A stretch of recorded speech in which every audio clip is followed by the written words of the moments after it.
Welcome back. Now we're being joined by our State House insiders, Dave Wilson, our Republican strategist, Trav Robertson, our Democratic strategist. Any surprises with the primary runoff? Dave, we'll begin with you. No, there are absolutely none. Katrina Shealy was expected to not pick up much more than she did. She ended up exactly where a lot of people said she was going to. The lack of popularity for the Republican women on the issue that they stood so firmly on and took the national stage on, and that being the issue of abortion, actually did come back to bite them with Republican primary voters. And that's a very specific group of people. And I don't know that I would say surprising as much as I would interesting. I think it's always interesting up and down the board. But think about this. On Tuesday, June the 11th, we started this election season with 6 female senators, and now there are only 2. One has been beaten by a guy who believes in the overthrow and military overthrow of the United States government. The other one is a Trump acolyte. And then we just saw a moderate Republican go down in a primary in Senate District 35. So, I mean, it's a very interesting night across the board, especially as it relates to women in elective office. But I think the thing about that, and Trav, we talk about this off the air, right. When you are talking about primary voters, right. They are a very different group of people, JR, than the general election Without voters.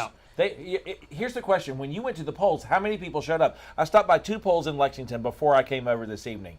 Their turnout was less than half of what it had been on Election Day. So That's this is right. like the cream of the crop, so to speak, of voters that you're looking for. What about voters? Voter turnout again was dismal across the state for this primary runoff. Trav?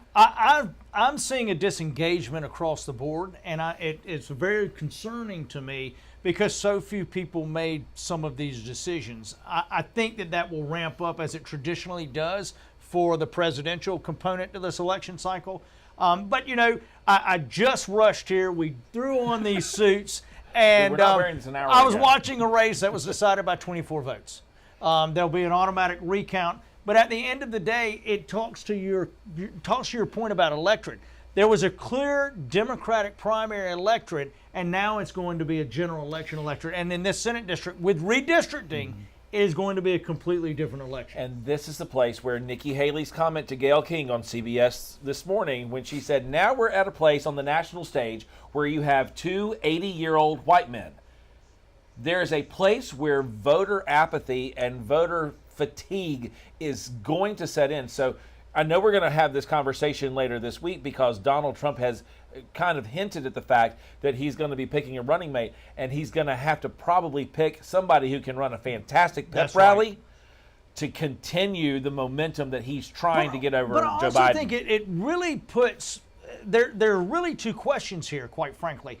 With the defeat of women in Republican primaries, where do all of these white men who have been elected, are they going to put abortion on the ballot and let the electorate decide? I think the abortion issue has had its play. I don't think we're going to come back to it for a while, and I think that this is but their stance. Women are 55.5% of the registered voters in the state. You know what, though, Trav? They didn't. You know what happened? They didn't show up. You heard it. We have to leave the conversation there, guys. Trav, Dave, thank you as always. Thanks, Sarah. And for more on the primary runoff and all things politics, simply go to our website. That's WLTX.com.